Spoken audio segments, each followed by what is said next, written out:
Hi ఈరోజు పొదరిల్లు story విషయానికి వస్తే చక్రి వచ్చేసి వాళ్ళ ఫ్రెండ్తో చెప్తుంటాడు, అరే అరే ప్లీజ్ కొంచెం హెల్ప్ చెయ్యి నాకు, ఎందుకంటే తనని ఇంటర్వ్యూకి పిలిచి జాబ్ ఇవ్వకపోయినా పర్వాలేదు, ఇంటర్వ్యూకి పిలువు, నువ్వు లవ్ ప్రాబ్లంలో ఉన్నప్పుడు కానీ నువ్వు లవ్లో ఒక అమ్మాయిని తీసుకెళ్తున్నప్పుడు కానీ నేనైతే నీకు హెల్ప్ చేశాను కదా, నువ్వు అంత మాత్రం నాకు హెల్ప్ అయితే చేయలేవా అనేసి వాళ్ళ ఫ్రెండ్ని అడుగుతూ ఉంటాడు.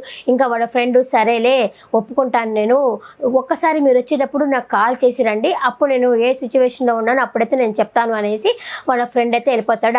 అప్పుడు హ్యాపీగా ఫీల్ అవుతాడు చక్రి, అమ్మాయ మహాకి జాబ్ వచ్చేసినట్టే, అంటే ఇంటర్వ్యూకి పోయింది కదా అంటే తనకి కొంచెం సాటిస్ఫై అవుతుంది కదా, హ్యాపీగా ఉంటుంది కదా, తన హ్యాపీనెస్సే నాకు కావాలి అనుకొని సరే ఇంకా తనకి నైటీ కూడా లేదు కదా, నైటీ కొందాము, ఎందుకంటే నిన్న వాళ్ళిద్దరు మాట్లాడుకుంటున్నారు కదా, మహా అండ్ గాయత్రి ఇద్దరు మాట్లాడుకుంటున్నారు కదా, మన ఇద్దరు మీరు షాపింగ్కి వెళ్దాము అనేసి, అప్పుడు నైటీ కొందాము అన్న ఉద్దేశంతో షాప్కి అయితే వెళ్తాడు. షాప్కి వెళ్ళిన తర్వాత ఇంకా షాప్ అమ్మాయి నైటీ కావాలంటే ఎవరికి అని చెప్పి చూస్తుంది అమ్మాయి, అతని సార్ చూస్తుంది, నాకు కాదు మా వైఫ్కి అంటే, సార్ మీరు మీ వైఫ్ని తీసుకొని వచ్చి ఉండొచ్చు కదా సార్ నైటీకి అంటే, ఇంట్లో పనిలో ఉందిలే అని చెప్పేసి అని అంటారు. అంటే ఏదైనా షాప్కి పోతే వాళ్ళకి అడుగుతారు, అది సీరియల్ కాబట్టి సరిపోయిందిలే కానీ, ఇంకా అంతలోపల ఆ షాప్లోకి ఇంకొక డ్రెస్ కొనుక్కోవడానికి ఇంకొక అమ్మాయి వస్తుంది అనమాట. ఎవరు సైజ్ సార్ అనేసరికి ఆ అమ్మాయి దగ్గరికి వెళ్ళి ఆ అమ్మాయితో పులిహోర కలపడం స్టార్ట్ చేస్తారు. ఏమండి మీరు బాగున్నారు అని అలా మాట్లాడుతా, ఒకసారి రండి మీ సైజ్ చూసి నైటీ తీసుకోవాలని చెప్పి ఆ అమ్మాయిని పిలిపించి నైటీ తీసుకొని చూపిస్తూ ఉంటాడు అనమాట. అంతలోపల అక్కడికి కేశవ వస్తాడు. కేశవ వచ్చి ఇతను చేష్టలు చూస్తుంటాడు, చేసి ఏంటో బాగా పులిహోర కలుపుతున్నావు అనేసరికి నేను ఎక్కడ పులిహోర కలిపాను, నేను ఆ అమ్మాయి పాపం ఉదయం నుంచి నిలిచి ఉంటుంది కదా షాప్లో సేల్స్గల్లు, కొంచెము నా మాటల ద్వారా కొంచెం తను హ్యాపీగా ఫీల్ అవుతుందని చెప్పేసి ఆ అమ్మాయితో మాట్లాడుతున్నాను అని చెప్పేసరికి, ఒరే నువ్వు మారరా, ఇంకా ఏ అమ్మాయి కనిపించినా ఆ అమ్మాయితో నువ్వైతే పులిహోర కలుపుతూ ఉంటావా, నువ్వు ఇంకా మారాలి, నీకు నీ లైఫ్లోకి మహాలక్ష్మి వచ్చింది అని చెప్పి, అరే నాకు ఒక డౌటు, నువ్వు మాకే నచ్చవు ఆ అమ్మాయికి ఎట్ట నచ్చవు, నిన్ను నమ్ముకొని ఎలా వచ్చింది మహాలక్ష్మి, నీకు ఎలా ప్రేమ పుట్టింది ఆ అమ్మాయి మీద, ఆ అమ్మాయికి నీకు ఎలా ప్రేమ పుట్టింది అని చెప్పేసి అడిగేసరికి, ఒరే ప్రేమ అంటే ఎట్లయినా పుడుతుందిరా అంటే, అదంతా ఓకే, నువ్వు వచ్చి మా దగ్గర ఎందుకు పడుకుంటున్నావు, అంత లవ్ చేసుకున్నారని చెప్పిన వాళ్ళు నువ్వు వచ్చి మా దగ్గర ఎందుకు పడుకుంటున్నావు అనేసరికి, అరే పెద్దన్నయ్య పెళ్ళయ్యేదాకా దూరంగా పడుకుందాము అనేసి ఆ అమ్మాయి చెప్పిందిరా, వేరే అమ్మాయి అలా చెప్పినప్పుడు నేను కూడా సరే అని చెప్పి నేను కూడా అలాగే దూరంగా పడుకుంటున్నాను అనేసరికి, ఏమో రా నాకైతే నమ్మకమే లేదు, చూస్తా ఎప్పుడో కనిపెడతానని చెప్పేసి కేశవ అయితే చక్రితో అంటా ఉంటాడు. అనేసరికి వీళ్ళిద్దరూ మాట్లాడుకోమంటే పోట్లాడుకునేవాళ్ళు కదా, అతను వచ్చి ఒక టవల్ అనేది కొనుక్కుంటాడు. కేశవ వచ్చి నా టవల్ డబ్బులు నాకు ఇచ్చి 75 రూపీస్ అని చెప్పనేసరికి, అరే నేను నీ రిసెప్షన్ కోసం 15,000 ఖర్చు పెట్టా, నువ్వు నా ముందు ఆ 15,000 అని చెప్పేసి కేశవ అయితే అడుగుతాడు. మనకంతా ఎందుకు లేరా అని చెప్పేసి మాట తిప్పేస్తాడు అనమాట. ఇంకా అతను నైట్ కొనుక్కొని బయటకైతే వచ్చేస్తారు. వచ్చిన తర్వాత బండేసుకో ఉంటాడు కేశవ, అరే ఎక్కడికి వెళ్తున్నావు, ఇంటి దగ్గరే కదా, మన ఇద్దరం కలిసిపోదామంటే, లేదు నేను ఈ బండిని డెలివరీ ఇవ్వాలి వేరే వాళ్ళకి, అక్కడికి వెళ్తున్నాను అని చెప్పేసి కేశవ చెప్తాడు.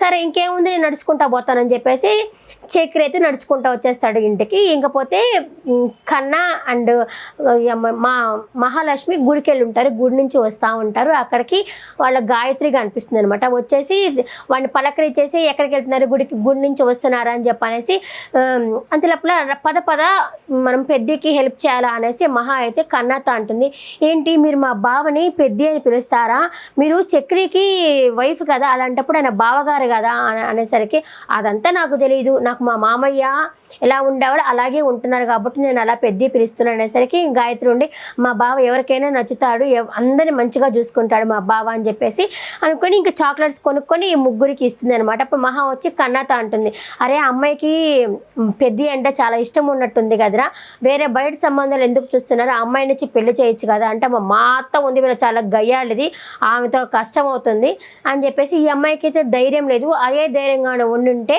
పెళ్లి చేసేవాళ్ళు, ఇప్పుడు మీరు చూసారా మా చక్రి కోసం వచ్చేసారు, అలాంటిది అమ్మాయి మాధవ్ కోసం రాలేకపోతుంది అనేసి కన్న అయితే అంటాడు. ఇంకా మహా అయితే ఏం మాట్లాడదు, కామ్ ఉంటుంది.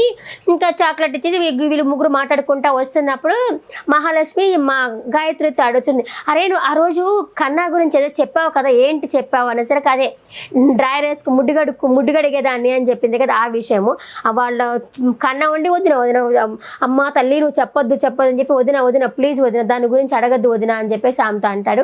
ఇంకా గాయత్రి ఉండేసి, ఇతను లేనప్పుడు మన ఇద్దరం మాట్లాడుకుందాంలే అనేసి అంటుంది అనమాట. అంతలోపల అక్కడ వాళ్ళ అమ్మ ఉంటుంది, వాళ్ళ అమ్మ నీళ్ళు పట్టుకుంటా ఉంటుంది, ఎవరు గాయత్రి వాళ్ళ అమ్మ ఉంటుంది, వీళ్ళ మేనత్త, కన్నా వాళ్ళ మేనత్త ఉంటుంది. అక్కడ వాటర్ పట్టుకుంటా ఉండేసరికి ఈమె తొందరగా వచ్చి పట్టుకోవాలి అంటుంది. వాళ్ళు వచ్చేసి ఎలా పట్టుకుంటాం, మేము పట్టుకోవాలి కదా, ఆయన నిన్ను వదిలేసి మీ ఆయన దుబాయ్లో ఉన్నాడు కదా అనేసరికి ఎవరా నీకు చెప్పిందని చెప్పి వాళ్ళ బిందులతో వాళ్ళని దెబ్బను కొడతా ఉంటుంది అనమాట.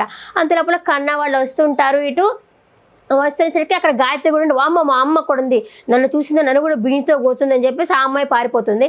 ఇక వచ్చేసి గాయత్రి అంటుంది కన్నతోటి, మనం చూసామంటే మనను కూడా కొడుతుందేమో, మనం కూడా పోదాం పదని వీళ్ళు కూడా వచ్చేస్తారు. ఇంకా కట్ చేస్తే ఇంటికి వచ్చేస్తారనమాట. ఇంటికి వచ్చిన తర్వాత కన్న అడుగుతాడు, అన్నయ్య ఏం తెచ్చావు అన్నయ్య, చూపి అంటే నీకు ఎందుకు పోరా అని చెప్పేసి అని అంటాడు. ఇంకపోతే అమ్మాయి కోసం నైటీ అయితే తీసుకొస్తాడు కదా, చూస్తుంది. అమ్మాయికి నైటీ అలవాట్లేదు, ఇంట్లో కూడా అమ్మాయికి నైట్ డ్రెస్సే అలవాటు ఉంటుంది కదా. తీసుకొచ్చేసరికి ఎందుకు వచ్చావు రూమ్లోకి అని చెప్పి అడుగుతుంది. అదేంటండి అంత హార్ష్గా మాట్లాడుతున్నారు నాతో అంటే, సరే ఎందుకు వచ్చారు చెప్పండి అంటే, అంత వెటకారంగా ఎందుకు మాట్లాడుతున్నారు అంటే, నైటీ తెచ్చానంటే నాకు నైటీ అలవాట్లేదు, నేను మిమ్మల్ని అడగలేదు కదా. అవును, నేను ఆ అమ్మాయితో మాట్లాడుతున్నప్పుడు విన్నారంటే మీరు నిజంగా మన ఇద్దరు వైఫ్ అండ్ హస్బెండ్గా డిసైడ్ అయిపోయారా మీరు, అది నాకు వద్దు, నాకు నచ్చలేదు అని చెప్పని అంటుంది. అనేసరికి నేను మీకు ఇంకొక సర్ప్రైజ్ కూడా తెచ్చాను, అదేంటి తెలుసా, జాబు, మీకు సర్టిఫికేట్ లేకుండానే జాబ్ ఇవ్వడానికి పెద్ది ఒప్పించాడు అనేసి అయితే చెప్తాడు. అవునా పెద్ది ఒప్పించాడు, అయితే పెద్దికి చాక్లెట్లు ఇవ్వాలా, ఒకటి కాదు 30-40 చాక్లెట్లు ఇవ్వాలా అని చెప్పేసి అంటుంది. ఇప్పుడే వెళ్ళి ఇస్తాను అంటుంది. ఇప్పుడు కాదు, మీకు జాబు వచ్చిన తర్వాత చాక్లెట్ అయితే ఇవ్వచ్చు అని చెప్పేసి చెప్తాడు. చక్రి అంటే అబద్ధం చెప్పాడు అనమాట, పెద్ద చెప్పాడు అనేసి అబద్ధం అయితే చెప్పుంటాడనమాట. ఇంకా సరే ఇక్కడ పోతే కట్ చేస్తే ఇంకా కేశవ బైక్ తీసుకొని వెళ్తూ ఉంటాడు. వెళ్ళి ఆ రోడ్లో నిల్చొని వాళ్ళ ఫ్రెండ్కి ఫోన్ చేస్తుంటాడు. అరే నేను బండి అయితే తీసుకొచ్చాను, వచ్చి తీసుకో అని చెప్పి అనేసరికి అతనైతే వచ్చిండు అనమాట, బైక్ తీసుకొని అతను వచ్చిండు. అంత లోపల ఇంకా ఇతనికి కాబోయే హీరోయిన్ చూపిస్తారనమాట. శైలు 10,000 ఫాలోవర్స్ ఉన్నారు నాకు అని చెప్పి ఉంటుంది కదా. ఆ అమ్మాయి వాళ్ళ ఫ్రెండ్ బైక్లో రీల్స్ తీసుకుంటా వస్తుంటారు. ఇది నిల్చుకొని మాట్లాడేసరికి వేసి ఆ బండికేసి గుద్దేస్తారనమాట. గుద్దేసి పద మొన్న షాప్లో మోసం చేసింది నువ్వే కదా, పదండి మీ ఇద్దరు అనేసరికి వీళ్ళు నటించడం స్టార్ట్ చేస్తారు. వామ్మో ఇతను చేయి పట్టుకున్నారు అని చెప్పేసి, మా ఫ్రెండ్ బుగ్గ గిల్లాడని చెప్పి అక్కలారా అమ్మలారా ఆంటీ అంకుల్స్ అందరూ రండి, ఇతను మా చేయి పట్టుకున్నాడు అనేసరికి, అంటే తప్పు ఇతని మీద దిద్దడానికి అనమాట. గుద్దిందే వాళ్ళు, మళ్ళీ రివర్స్లో ఆ అమ్మాయి అలా బిహేవ్ చేస్తుంది. అంతలోపల వాడు అందరూ చేస్తారు. గుమ్ము కూడేసరికి అతను అంటాడు, సీసీ కెమెరాలో ఉంటుంది కదా, చూద్దాము ఎవరు గుద్దారనే విషయం చూద్దాము, ఆగండి అనేసరికి ఇంకా ఎవరి పాటికి వాళ్ళు పోతారు, వీళ్ళు కూడా పోతారు తప్పించుకొని పోతారు. వాళ్ళ ఫ్రెండ్ వచ్చేసి ఆ అమ్మాయితో అంటుంది అనమాట, అదేంటే నువ్వు తప్పు మనదే కదా, అతను అన్నావు నువ్వు అనేసరికి, అతను నాకు దొరకాలా అప్పుడు చెప్తాను అని చెప్పి అతను అంటుంది. ఇంకా కేసు అయితే ఇంటికి వచ్చేసరికి అతని చేతికి దెబ్బ కూడా తగులుంటుంది. ఒక కన్న అడుగుతాడు ఏమైంది అంటే, ఇలా జరిగింది అని చెప్పి జరిగిన విషయం అంతా చెప్తాడు. ఒక అమ్మాయి బండేసి గుద్దేసింది నన్ను, తను గుద్దేసింది కాక అందరిని పిలిచి నేను తప్పు చేస్తానని చెప్పి మాట్లాడిందని చెప్పేసి ఆ విషయం అయితే చెప్తా ఉంటాడు. ఇది ఏదో లాంగ్గా పోయేటట్టుగా ఉంది కదా అనేసి కన్న అయితే అంటాడనమాట. అనేసరికి అదేమీ లేదు, నాకు దొరకాల తన పని చెప్తాను అని చెప్పేసి అని అంటాడు. అప్పుడు ఈ అమ్మాయి వీళ్ళ ఫ్రెండ్తో మాట్లాడుకుంటా ఉంటుంది అనమాట. అతను దొరకాలి, అతని పని చెప్తాను, అతను ఇంకా దొరకను అని చెప్పేసి అమ్మాయి మాట్లాడుకుంటా ఉంటుంది.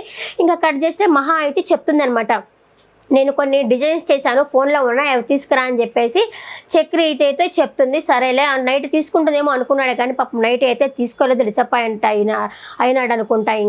ఇంకా రేపటి ఎపిసోడ్లో జరుగుతుంది అంటే పెద్ద చెప్పాడు అనేసి అని అంటాడు కదా, పోయి పెద్దకి చెప్తున్నది థ్యాంక్స్ చెప్పడానికి పోతున్నట్టు ఉంది. అంతలోపల వచ్చేసి నేను చెప్పలేదు కదమ్మా అని చెప్పేసి వాళ్ళిద్దరూ మాట్లాడుకుంటా ఉండేసరికి అమ్మాయి వచ్చి చూస్తుంది. రేపటి ఎపిసోడ్లో మనం దాని గురించి ఏం తెలుసుకుంటుందో అండ్ రేపటి ఎపిసోడ్లో మనం చూడొచ్చు. ఎపిసోడ్ ఫాస్ట్గా చెప్పాను అనుకుంటున్నా. కొంచెం సబ్స్క్రైబ్ చేసుకోండి. నెక్స్ట్ వీడియోలో మళ్ళీ కలుస్తాను. Tata bye bye.